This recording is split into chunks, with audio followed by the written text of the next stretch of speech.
जय माता दी दोस्तों। हिंदू धर्म में वट सावित्री व्रत का विशेष महत्व है। यह व्रत ज्येष्ठ माह की अमावस्या तिथि को रखा जाता है। यह व्रत सुहागिन महिलाएं अपने पति की लंबी आयु और अखंड सौभाग्य के लिए रखती हैं। उत्तर भारत में अमावस्या के दिन और अन्य क्षेत्रों में ज्येष्ठ पूर्णिमा को भी यह व्रत रखा जाता है। इस दिन बरगद के पेड़ की पूजा का विशेष महत्व है। बरगद का पेड़ अपनी विशाल और फैलती हुई शाखाओं के कारण अमरता और दीर्घायु का प्रतीक है।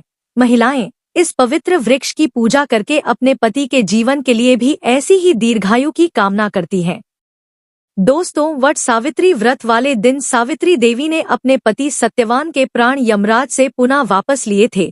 तब से ही इस व्रत को वट सावित्री व्रत के नाम से जाना जाता है।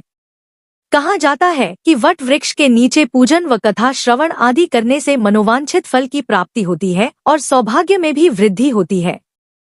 तो चलिए जानते हैं कि साल 2026 में वट सावित्री का व्रत किस दिन रखा जाएगा और पूजा का शुभ मुहूर्त क्या रहेगा, राहु काल का समय कब से कब तक रहेगा। तो आपको बता दें कि इस साल ज्येष्ठ माह के कृष्ण पक्ष की अमावस्या तिथि की शुरुआत 16 मई 2026 की सुबह 5:11 पर होगी और अमावस्या तिथि की समाप्ति 17 मई 2026 की प्रातःकाल 1:30 पर हो जाएगी।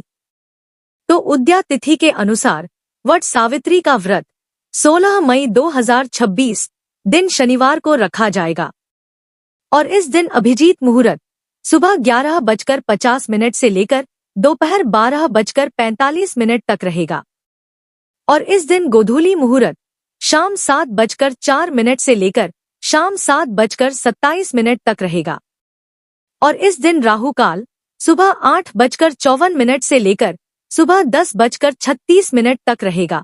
राहु काल अशुभ समय होता है, इस समय कोई भी शुभ काम ना करें। और इस साल वट पूर्णिमा का व्रत 29 जून 2026 दिन सोमवार को पड़ेगा। दोस्तों, इस दिन सुबह जल्दी उठें और स्नान आदि करने के बाद नए वस्त्र पहनकर 16 श्रृंगार कर व्रत का संकल्प लें। फिर पास के बरगद के पेड़ पर जाएं या घर पर गमले में उसकी टहनी लगाकर पूजा करें।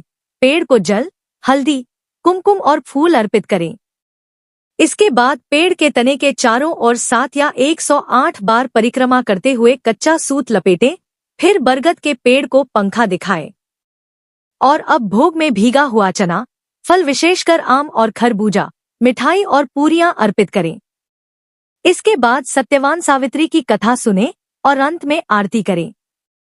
पूजा के बाद भीगे हुए चने और पानी का सेवन करके व्रत खोलें और बड़ों और पति का आशीर्वाद लें। इस दिन सास को बायना भी दिया जाता है।